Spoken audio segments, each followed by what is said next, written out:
Marcus Morris.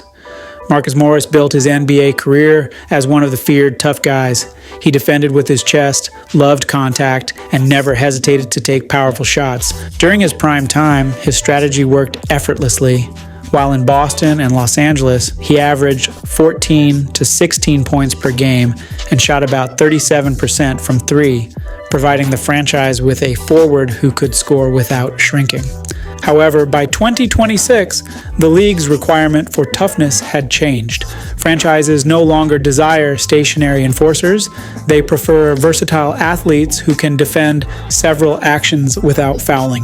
While he still has a high-level jump shot that is valued in the league, his lack of lateral mobility makes him a defensive liability in the fast-changing world of the NBA. Although his standing as a league enforcer is certain, Keegan Murray takes his place as a possible successor. Murray offers size without friction. He averages 15 or more points per game and shoots better than 40% from three, moves freely without the ball, and defends inside structure. Keegan Murray stands as the improved modern version of Marcus Morris. Patty Mills stayed in the NBA by weaponizing movement. For over 16 seasons, he served as the engine box of every franchise he joined, most notably the San Antonio Spurs. Mills scored 10 to 11 points per game and hit more than 38% from three, thereby causing defenses to worry as they followed him through an endless maze of pin downs and handoffs. His importance stemmed from the fact that his shots arrived quite early and defenses got to react after some nanoseconds later. But in 2026, all of those attributes he wore that benefited him have been obliterated by time. The separation that formerly characterized his game has disappeared as his 6'0" frame has caught up to the league-wide recovery quickness. Mills' scoring fell below 4 points per game, and his three-point efficiency approached league average during his most recent NBA stints with the Jazz and Clippers in 2025. At this point, defenders no longer panic or fidget to his movements on the court anymore, as his shooting gravity that often puts defenders on the edge has simply declined. The defensive deterioration has become more pressing as Mills's has lost lateral quickness, which makes him a target in the current switch-heavy of the present NBA. Malik Beasley is the contemporary-day successor to Patty Mills. Beasley offers the exact shooting gravity that is required in today's game through sheer volume and immediacy. Coming off a 2024-25 season in which he averaged more than 16 points and made 319 three-pointers, which happens to be one of the highest figures in the league, Beasley brings the defensive dedication that Mills previously did. Jeff Green.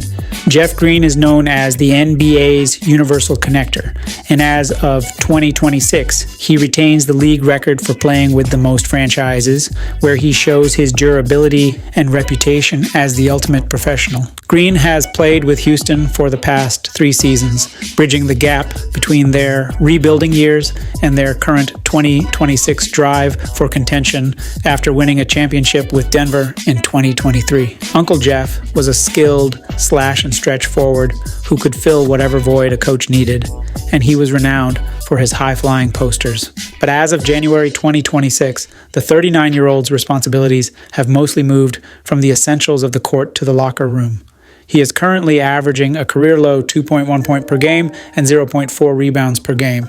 As for his foot speed, it has gone on to prevent him from becoming a reliable member of a highly intense defensive rotation, even though he can still turn back the clock for a single dunk or a timely corner three.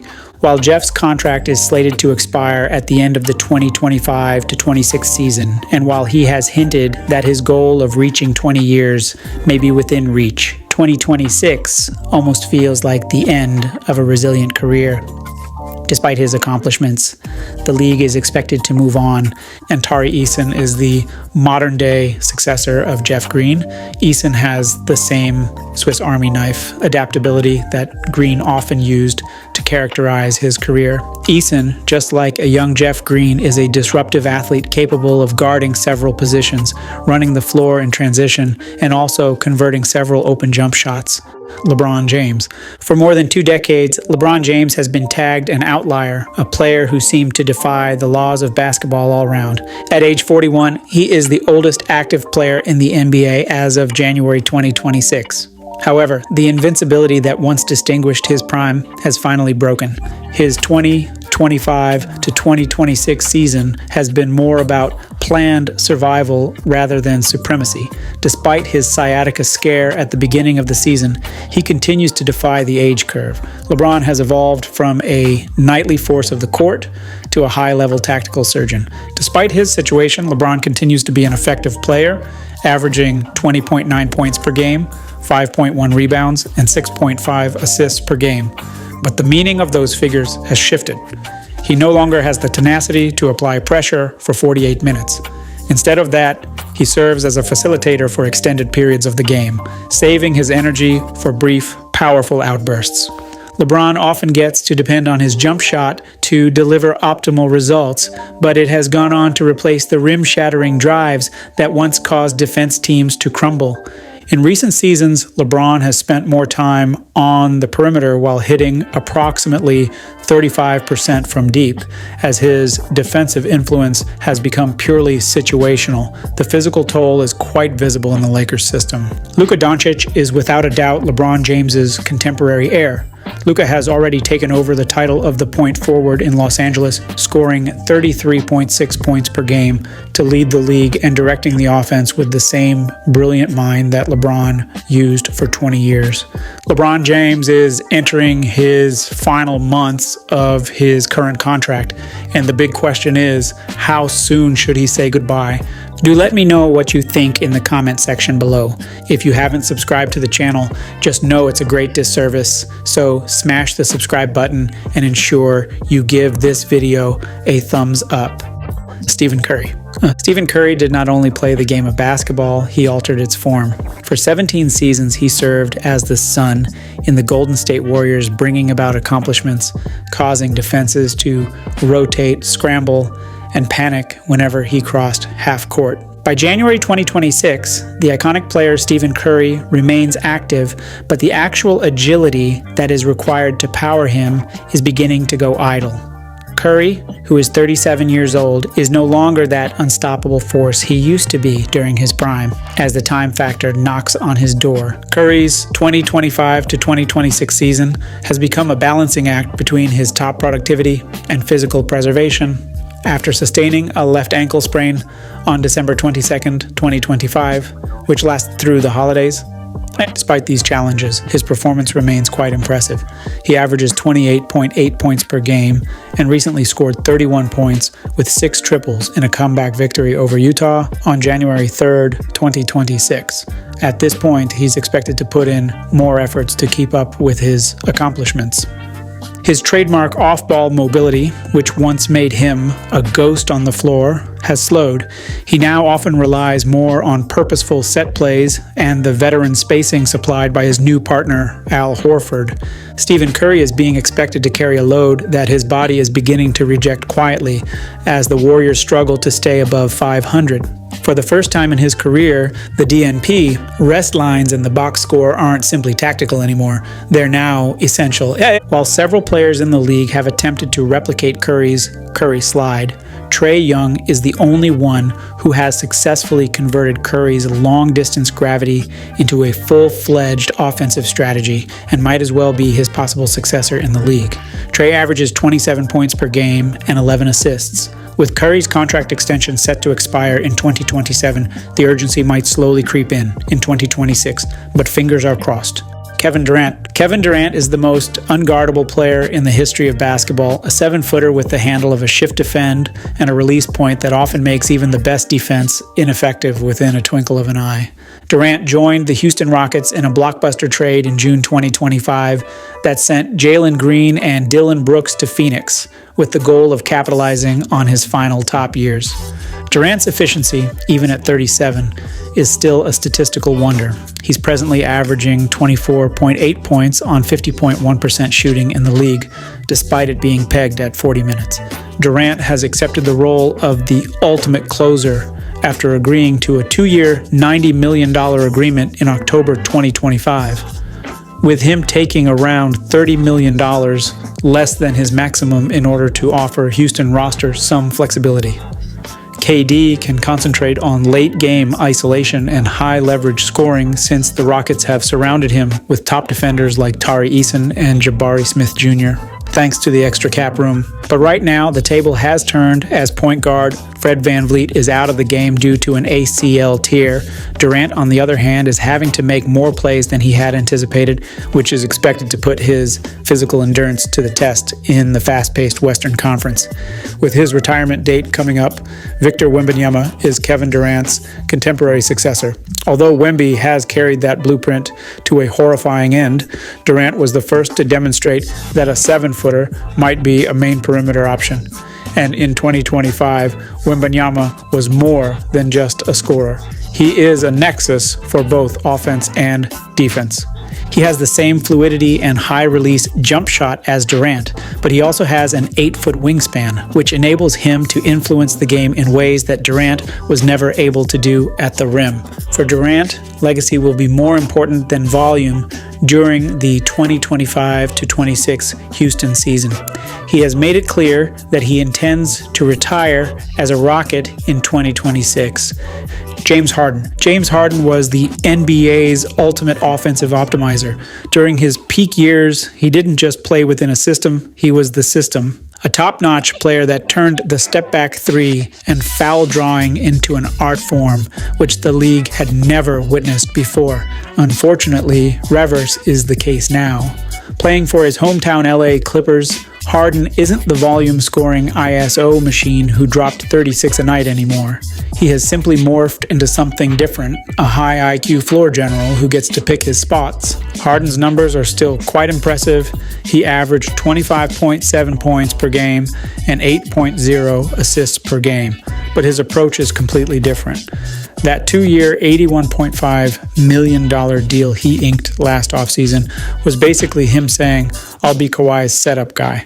Gone is that explosive first step that used to guarantee either a bucket or free throws. Now he often leans on old man strength and crafty veteran moves to get through traffic. With his days being numbered in the league, the ultimate torch could possibly be passed on to Tyrese Haliburton. In places where Harden slowed everything down to dictate pace, Haliburton does the exact opposite. He speeds it up. Klay Thompson. Klay Thompson built his career on the scariest 0-100 shooting streaks the league has ever seen.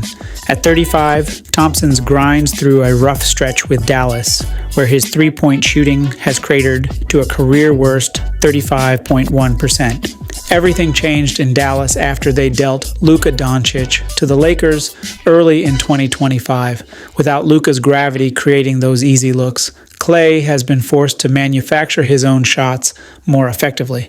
But the problem here is his surgically rebuilt legs just can't handle that workload anymore. He's averaging 11.1 points per game. Jason Kidd has moved him to the bench. For the first time in over a decade, he's not starting games. On defense, the iron wall has basically collapsed. Young guards actively target him now because they know his lateral movement is shot. Meanwhile, Max Christie has gone on to emerge as the heir apparent. While Klay watches from the sideline of the court, Christie becomes Dallas's go-to 3-and-D guy, thereby draining 46% from deep and locking down opposing wings. Christie's essentially the younger, bouncier version of what Klay used to be. He catches and shoots, sure, but he's also got the athleticism to attack hard closeouts. It's no doubt the rightful successor once Klay Thompson hits retirement. Jimmy Butler built his career on being uncomfortable, not just playing for Miami, but becoming the culture itself, dragging some 8th seed to the finals through pure, stubborn will. But here in January 2026, the whole Jimmy thing has shifted into what feels like a final kind of desperate chapter. After that messy Miami exit, Butler, who is now Golden State's mercenary, signed a 2-year, $121 million deal, which many basically consider as a ring or bust insurance policy for Curry's last real shot. He's 36, but still putting up a gritty 19.5 points and 5.0 assists per game. But that playoff Jimmy gear, where he dropped 40 while locking up their best guy, that's becoming pretty rare. And in 2026, he's not the engine anymore. He's now considered as a finisher. He gets to spend 3 quarters picking his spots, saving a body that got destroyed by all those Thibs minutes and deep playoff runs.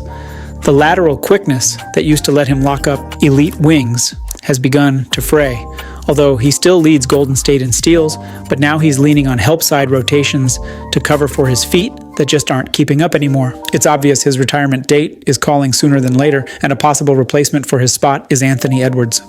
Ant-Man grabbed Butler's whole competitive alpha blueprint and mixed it with generational athleticism.